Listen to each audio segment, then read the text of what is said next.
वैष्णो देवी का विश्व प्रसिद्ध और प्राचीन मंदिर भारतीय राज्य जम्मू और कश्मीर के जम्मू क्षेत्र में कटरा नगर के समीप की पहाड़ियों पर स्थित है।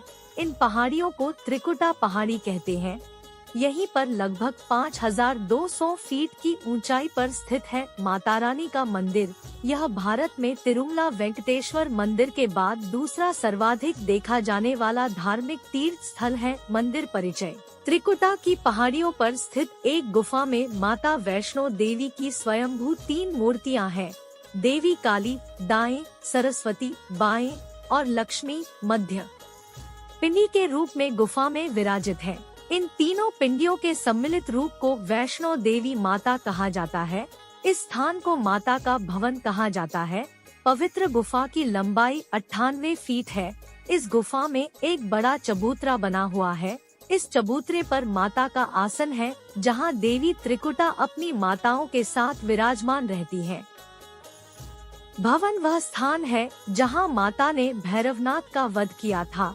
प्राचीन गुफा के समक्ष भैरव का शरीर मौजूद है और उसका सिर उड़कर 3 किलोमीटर दूर भैरव घाटी में चला गया और शरीर यहाँ रह गया।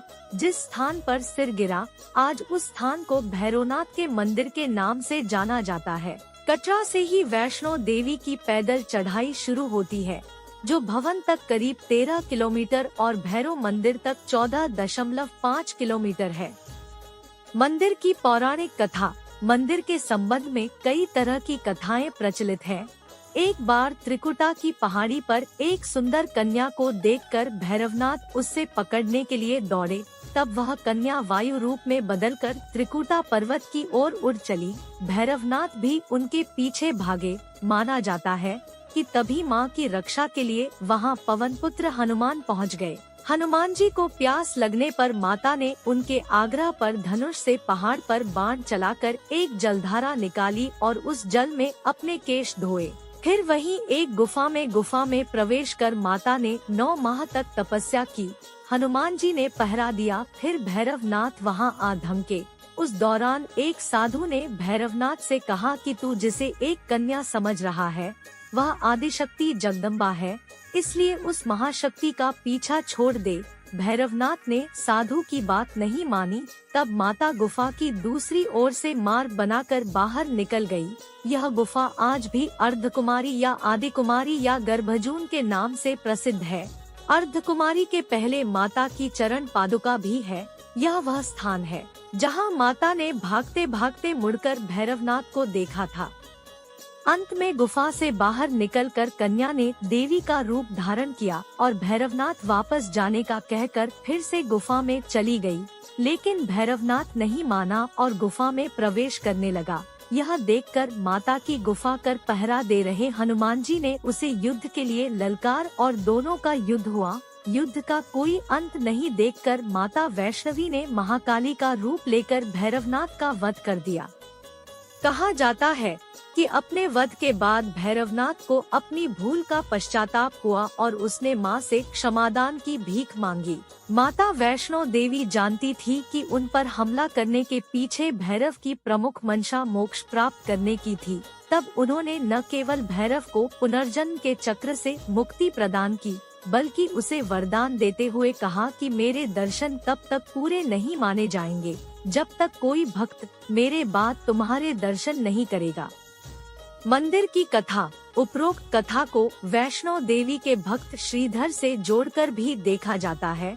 700 वर्ष से भी अधिक समय पहले कटरा से कुछ दूरी पर स्थित हंसाली गांव में मां वैष्णवी के परम भक्त श्रीधर रहते थे। वे संतान और गरीब थे, लेकिन वे सोचा करते थे कि एक दिन वे माता का भंडारा रखेंगे। एक दिन श्रीधर ने आसपास के सभी गांव वालों को प्रसाद ग्रहण करने का न्योता दिया और भंडारे वाले दिन श्रीधर अनुरोध करते हुए सभी के घर बारी बारी गए ताकि उन्हें खाना बनाने की सामग्री मिले और वह खाना बनाकर मेहमानों को भंडारे वाले दिन खिला सके। जितने लोगों ने उनकी मदद की वह काफी नहीं थी, क्योंकि मेहमान बहुत ज्यादा थे। वह सोच रहे थे इतने कम सामान के साथ भंडारा कैसे होगा। भंडारे के एक दिन पहले श्रीधर एक पल के लिए भी सो नहीं पा रहे थे, यह सोचकर कि वह मेहमानों को भोजन कैसे करा सकेंगे। वह सुबह तक समस्याओं से घिरे हुए थे और बस उसे अब देवी माँ से ही आस थी। वह अपनी झोपड़ी के बाहर पूजा के लिए बैठ गए। दोपहर तक मेहमान आना शुरू हो गए थे। श्रीधर को पूजा करते देख वे जहाँ जगह दिखी वहाँ बैठ गए। सभी लोग श्रीधर की छोटी सी कुटिया में आसानी से बैठ गए। श्रीधर ने अपनी आंखें खोली और सोचा कि इन सभी को भोजन कैसे कराएंगे। तब उसने एक छोटी लड़की को झोपड़ी से बाहर आते हुए देखा, जिसका नाम वैष्णवी था। वह भगवान की कृपा से आई थी। वह सभी को स्वादिष्ट भोजन परोस रही थी। भंडारा बहुत अच्छी तरह से संपन्न हो गया था। भंडारे के बाद श्रीधर उस छोटी लड़ी वैष्णवी के बारे में जानने के लिए उत्सुक थे, पर वैष्णवी गायब हो गई और उसके बाद किसी को नहीं दिखी। बहुत दिनों के बाद श्रीधर को उस छोटी लड़की का सपना आया। उसमें स्पष्ट हुआ कि वह माँ वैष्णो देवी थी। माता रानी के रूप में आई लड़की ने उसे गुफा के बारे बताया और 4 बेटों के वरदान के साथ उसे आशीर्वाद दिया। श्रीधर एक बार फिर खुश हो गए और माँ की गुफा की तलाश में निकल पड़े और कुछ दिनों बाद उन्हें वह गुफा मिल गई। तभी से वहाँ पर माता के दर्शन के लिए